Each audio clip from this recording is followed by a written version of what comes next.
Welcome to FYIdaho. I'm your host, Elizabeth Allan HOdge. My guest today is New York Times best-selling author and senior fellow of the Ludwig von Mises Institute, Dr. Thomas Woods. Dr. Woods holds a bachelor's degree in history from Harvard and both a master's and PhD from Columbia University. He is the author of 10 books, including bestsellers Meltdown and The Politically Incorrect Guide to American History. He's here today to discuss his latest book, Nullification. Welcome, Dr. Woods. Thank you. Well, to begin with, I'd like you to ask you two basic questions. Number one, what is nullification or state interposition? And number two, how has it been successfully used? Well, nullification derives from the idea that the federal government, which is supposed to be limited by the Constitution, is very unlikely to limit itself. So if it is going to be limited, it must be limited by something outside of itself. And the natural candidate for this limiting task is the state. It's a group of the states that constitute the United States. The states, according to Jefferson, had the power to, in effect, say to the federal government, we're not going to enforce some particular law that you passed because we all know it's unconstitutional, and our commitment to the Constitution forbids us to allow it to be enforced in our particular state. Now, this sounds like heresy to most people. They've never heard there's such a thing, and that Thomas Jefferson would support this. That can't be. But indeed he did, and he advocated it at a time when there was legislation passed that actually restricted the freedom of speech, the freedom to criticize the president or the Congress, and Jefferson objected to this and said the states should consider, in fact, nullifying it. But that wasn't the only time that we saw these sorts of ideas discussed and, in effect, put into place. We see in New England in the early 19th century, they're using these ideas to fight against an embargo they believed was unconstitutionally imposed on them, against searches and seizures that they believed to be unconstitutional of their ships, and so on and on throughout American history. We even see it used to fight against the fugitive slave laws, some of which had provisions that seemed to violate the Constitution. And so this meant that northern states were saying, we're not going to return runaway slaves to the South, and they quoted Thomas Jefferson and his ideas of nullification in support of what they were doing. Well, there have been arguments saying that nullification can actually promote slavery, and you advocate just the opposite. Oh, it's absolutely true that nullification was never actually used to defend slavery. It was only used to fight against slavery. And in fact, in your book, you talk about the case of Joshua Glover.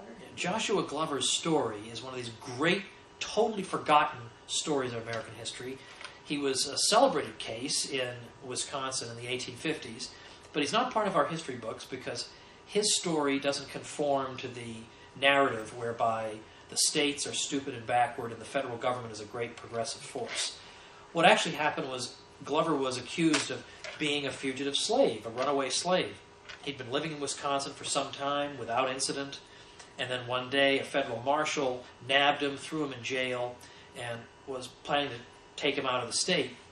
And there was a big mob that met under the aegis of a guy named Sherman Booth, who was a local anti-slavery newspaper editor, who urged people to gather together for a massive demonstration demanding that this man not be removed from the state unless he's given a jury trial, which, of course, fugitive slaves were not given. So they had a big public event, and the crowd got so agitated by this event that they ran into the jail and released Joshua Glover, and then he disappears from history. We don't know what happens to him after that. He runs away. But Sherman Booth now gets in trouble with the federal marshal. How dare he incite a crowd to violate a federal law?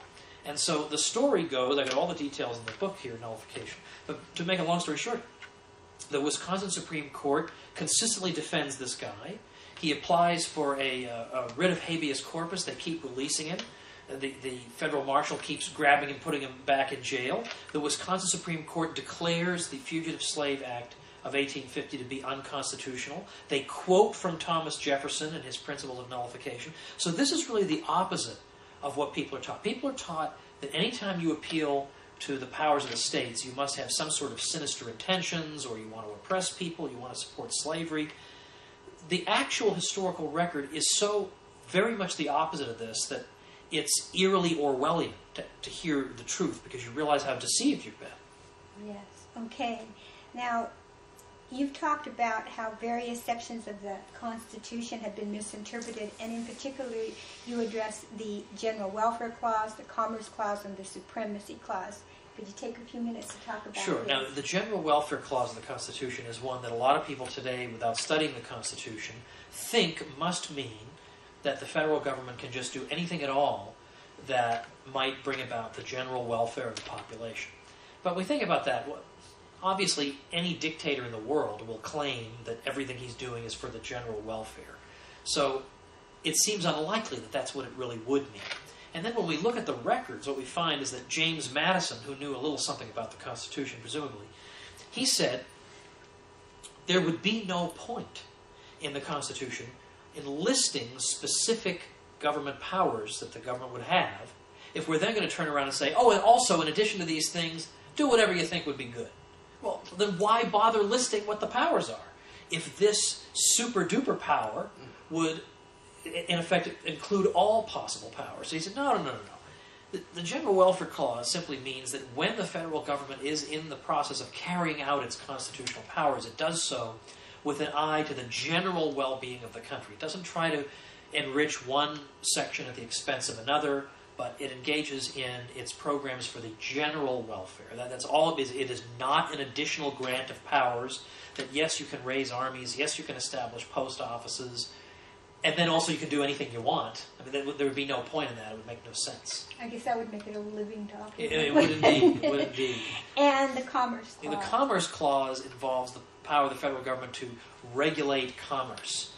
Now, it's important when we interpret the Constitution to understand what words meant at the time they were written. What did regulate mean in the 18th century? It meant to make regular, to remove obstructions. So that means that we want trade and commerce between the states to move unobstructed. So we make it regular by preventing the states from establishing any kind of obstacles to the free movement of commerce. And that's, again, what James Madison said it meant. It was not any kind of special grant of power. It was a negative power. Don't establish any obstacles to the free flow of commerce. But as I show in the book, over time, this clause has become so grotesquely distorted, you can't even recognize it. Now it's, if any aspect of human life has any influence whatsoever on interstate commerce, then the federal government can direct it. And the example I give in the book is from the early 1940s. There was a case, Wickard versus Filburn, of a farmer who was growing wheat on his own farm for the use of his family and his livestock. And he thought it was unconstitutional for the federal government to tell him how many acres he could cultivate, because he's not engaged in interstate commerce. He's growing the wheat right here and consuming it. And the court explained that he is involved in interstate commerce because he is affecting interstate commerce by growing wheat instead of buying it from another state. So by abstaining from buying it from another state, he's engaged indirectly in interstate commerce and he can be regulated. Well, if that's how they're going to interpret it, then obviously any aspect of life would be interstate commerce. Welcome to Wonderland. Indeed. Okay, and finally, the Supremacy Clause. The Supremacy Clause is one that's raised a lot when you talk about nullification. People say, well, what about the Supremacy Clause? Article 6 says that the federal government has the power to impose any laws it wants to on the whole country, because after all, according to the Supremacy Clause, the Constitution and laws in pursuance thereof are the supreme law of the land. So the states are trumped by this. But I just invite people to go back and reread the clause. It says the Constitution and laws in pursuance thereof. In other words, the Constitution and constitutional laws. It does not say the Constitution plus any old laws we might feel like passing are the supreme law of the land. Who would have ratified the Constitution if it meant that? Any old laws we feel like passing will be the supreme law of the land, and the states will just have to sit back and take it. Obviously, it doesn't mean that. Nobody engaged in nullification denies this principle. What the nullifiers are arguing is that the law in question is not in pursuance of the Constitution. And so the Supremacy Clause does not cover it. We'll be right back.